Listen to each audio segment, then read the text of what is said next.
డబ్బు ముదిరితే పిచ్చి పీక్స్ కి చేరుతోంది. అప్పడంగా సంపాదించిన నోట్ల కట్టలు ఏం చేసుకోవాలో అర్థం కాక ఆ మధ్య ఎవరో బెడ్ పై పరుచుకొని పడుకున్నాడట. తాజాగా వైకాపా లీగల్ సెల్ సభ్యుడు వెంకటేశ్వర శర్మ ఓ పిచ్చి పని చేసి సోషల్ మీడియాకి పక్కాగా దొరికిపోయాడు. ఇంతకీ ఏమైందంటే, యానిమల్ సినిమా గుర్తుందా మీకు? అందులో ఓ పాటకి గ్లాస్ నెత్తి మీద పెట్టుకొని చిందులేసిన విలన్ బాబిడియోల్ లాగా అదే పాటకు ఈ ప్రబుద్ధుడు 500 నోట్ల కట్టలు నెత్తి మీద పెట్టుకుని స్టెప్పులేశాడు.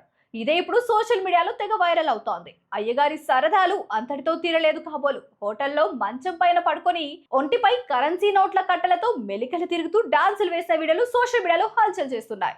ఇంతకీ ఈ వెంకటేశ్వర శర్మ కథేంటి అని ఆరా తీస్తే అయ్యగారి అసలు బండారం బట్టబయలైంది. వైకాపా 5 ఏళ్ల పాలనలో ప్రభుత్వ పెద్దలంతా తనకు తెలుసునని అందరినీ బెదిరించి అక్రమార్జనకు అలవాటు పడ్డాడు వెంకటేశ్వర శర్మ.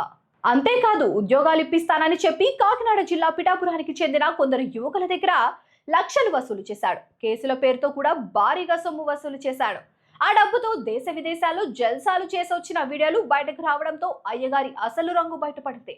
ఓ గదిలో కొందరు యువతులతో అశ్లీల నృత్యాలు చేయిస్తూ వారిపై డబ్బులు చల్లుతూ కింద మీద పడి దొర్లుతూ చిల్లర వేషాలు వేసిన వెంకటేశ్వర శర్మపై విమర్శలు వెల్లువెత్తుతున్నాయి.